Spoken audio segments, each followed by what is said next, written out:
কার্যালয়ে আমাদের ব্যান্ডেল আনন্দগুদি বৌদ্ধ বিহারের অধ্যক্ষ শ্রীমৎ দেবানন্দ ভিক্ষু মহোদয় এসেছেন।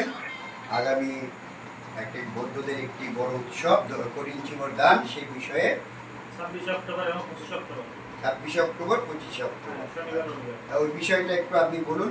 মন্দিরে কি কি অনুষ্ঠান হবে একটু কাছে এসে কথা আগামী 25 অক্টোবর কেওটা বা আনন্দপুরি বৌদ্ধ বিহারে আমরা 6 জন বৌদ্ধ কুলপুত্রকে প্রপঞ্চ ধর্মে দীক্ষা প্রদান এবং 26 অক্টোবর কেওটা আনন্দপুরি বিহার পরিচালনা কমিটির সার্বিক সহযোগিতায় এবং কেওটা আনন্দপুরি বিহার তথা ব্যান্ডেলের সর্বত্র বৌদ্ধ জনসাধারণের সার্বিক সহযোগিতায় 18তম বৌদ্ধদের জাতীয় ধর্মীয় উৎসব দানশ্রেষ্ঠ দানোত্তম শুভ কঠিন শিবর দান উৎসব অনুষ্ঠিত হবে। সেই উপলক্ষে আমরা আমাদের ব্যান্ডেল হুগলি মানব কল্যাণ সমিতির প্রেসিডেন্ট আমাদের কেওটা আনন্দপুরি বৌদ্ধ বিহারের অত্যন্ত এক ও অন্যতম শ্রদ্ধাবান উপাসক সঞ্জীব মুসুদ্দের বাড়িতে এবং অফিসে আমরা এসেছি।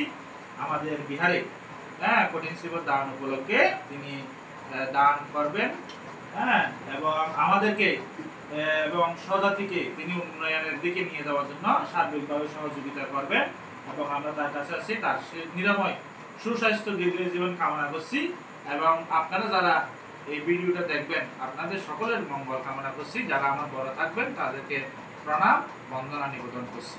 সাধু সাধু সাধু।